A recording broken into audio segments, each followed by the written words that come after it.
नमस्कार दोस्तों, मैं Shivshankar Singh, entrepreneur, motivational speaker and author. और जैसा कि आप देख रहे हैं, बराबर मैं आप लोगों से बात कर रहा हूं और आज एक बड़े ही महत्वपूर्ण विषय पर बात करने जा रहा हूं आपसे। यूसीसी, यूनिवर्सल सिविल कोड, समान नागरिक संहिता। तो सबसे पहले मैं इसकी शुरुआत इस तरह से करता हूं कि आज हम बात कर रहे हैं एक भारत श्रेष्ठ भारत, विश्व का नंबर 1 भारत। और कुछ बातें ऐसी जो इस बात को सच साबित करती हैं। कैसे कि कश्मीर से लेकर कन्याकुमारी तक भारत एक है। हिंदू, मुस्लिम, सिख, ईसाई आपस में सब भाई भाई। लेकिन कमाल की बात है, 75 वर्ष हो गए, आज़ादी का अमृत काल चल रहा है और आज हम चर्चा कर रहे हैं 75 वर्षों बाद की समान नागरिक संहिता। बड़ा अजीब महसूस हो रहा है इस बात को कहते हुए, आपसे बोलते हुए, कि एक देश, एक संविधान, एक जीएसटी, एक इनकम टैक्स, एक भारतीय दंड संहिता, एक वोटिंग राइट, ये तो बताती है कि हाँ, कश्मीर से लेकर कन्याकुमारी तक भारत एक है और हम संविधान से चलने वाले लोग हैं। लेकिन क्या संविधान का विधान यही है कि कुछ जगहों पर जहां पर हम समान नागरिक संहिता की बात कर रहे हैं, जैसे कि उत्तराधिकार, संपत्ति में बंटवारे का अधिकार, विवाह में पत्नियों की संख्या की बात, तलाक की बात और गुजारा भत्ता की बात, इन सब बातों में कैसे हम भारतीय कानून की अवहेलना करते हैं।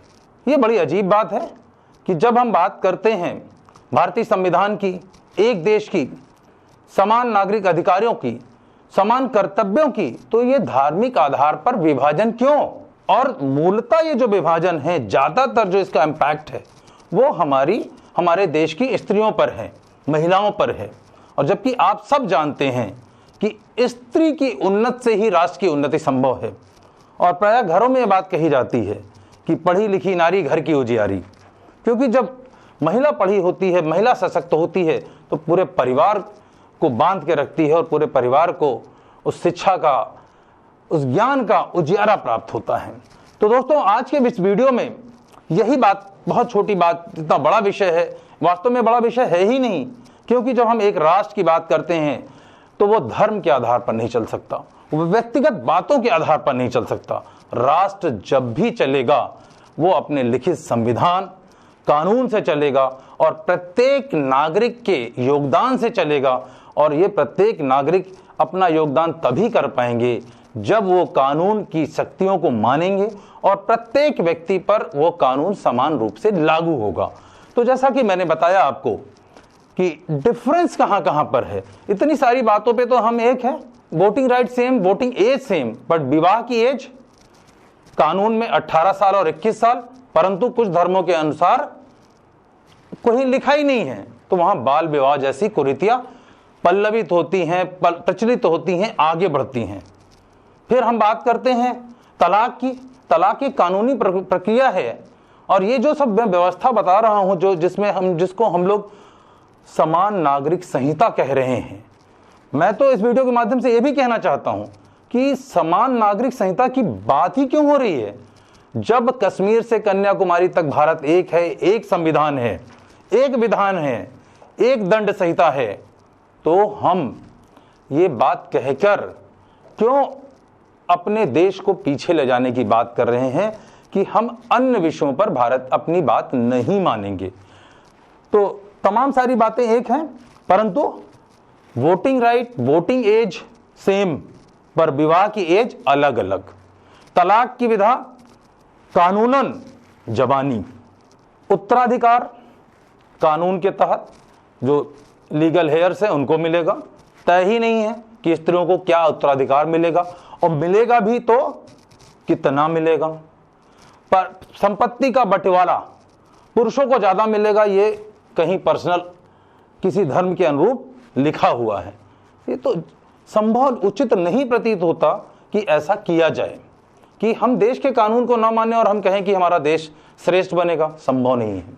पूरी दुनिया में, अमेरिका, यूरोप, जापान, सभी विकसित देशों में ये सारी बातें, चाहे वहां पर समान नागरिक संहिता लागू है या नहीं लागू है, पर देश के प्रत्येक नागरिक को समान कानूनी अधिकार हैं और समान ही उनके कर्तव्य हैं। तो यहाँ पर ये सारी बात आती है कि गुजारा भत्ता कोई डिफाइन नहीं है, मिलेगा या नहीं मिलेगा, क्योंकि पर्सनल सिस्टम में ये अलाउड नहीं है जो धर्म के अनुसार माना जाता है। और मेरे दोस्तों, कोई भी देश वो राष्ट्रीयता के धर्म से चलता है, वो किसी व्यक्तिगत धर्म से नहीं चलता। धर्म और धार्मिक मान्यताएं आपके घर के अंदर तक होती है, परंतु जब भी बात आती है देश की तो एक ही धर्म होता है हमारा, वो धर्म है राष्ट्रीयता। दोस्तों, इसके अलावा और क्या समस्याएं होती है, और ये सारी बातें आप समझ रहे होंगे इस वीडियो के माध्यम से।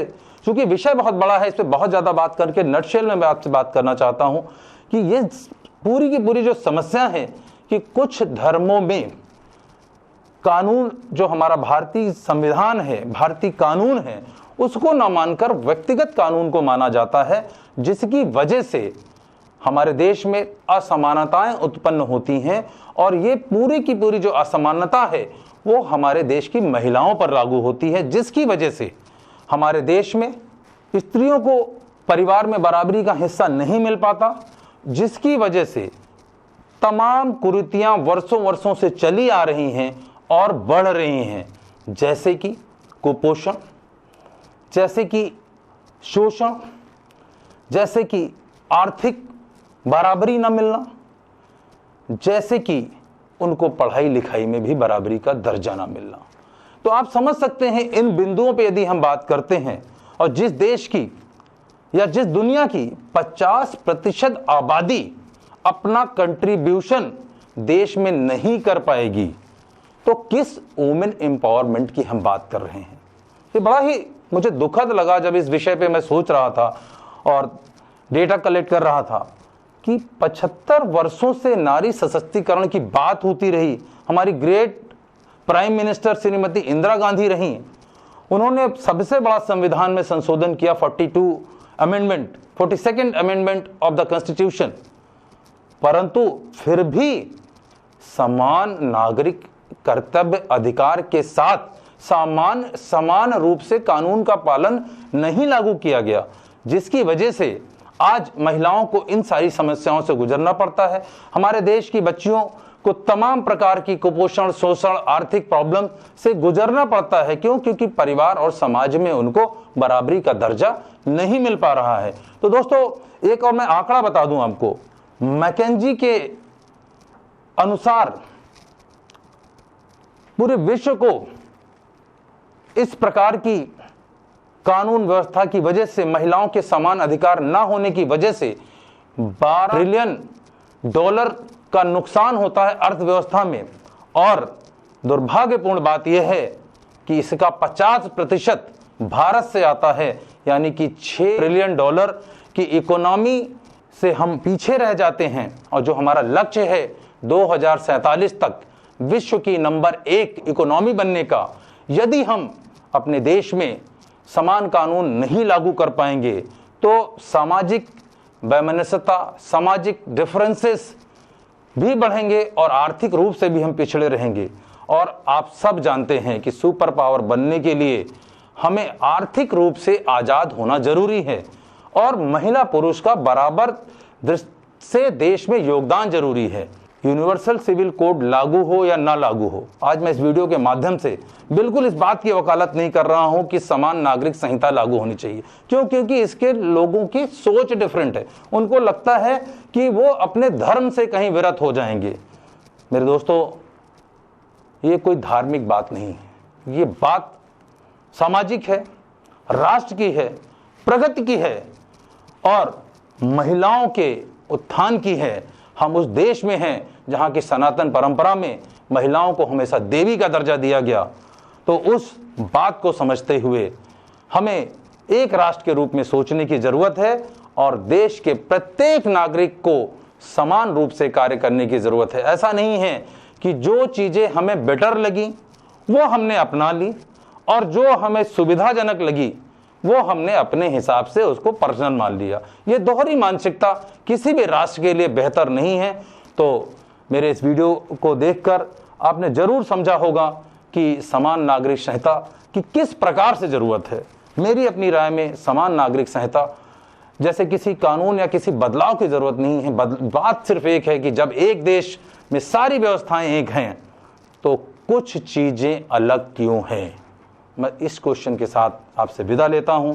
Thank you so much, keep watching my videos और प्लीज़ लाइक शेयर सब्सक्राइब करना मत भूलिएगा। और कैसा लगा ये वीडियो अपना कमेंट मुझे कमेंट बॉक्स में ज़रूर लिख के भेजिएगा। और भविष्य में आप मुझसे कौन से वीडियो चाहते हैं लिखिए, जिससे कि मैं आपके साथ और भी इंटरैक्ट कर पाऊँ और बेहतर से बेहतर वीडियो दे पाऊँ और देश को बेहतर बनाने में अपना छोटा सा योगदान दे पाऊँ। Thank you so much, keep watching my videos.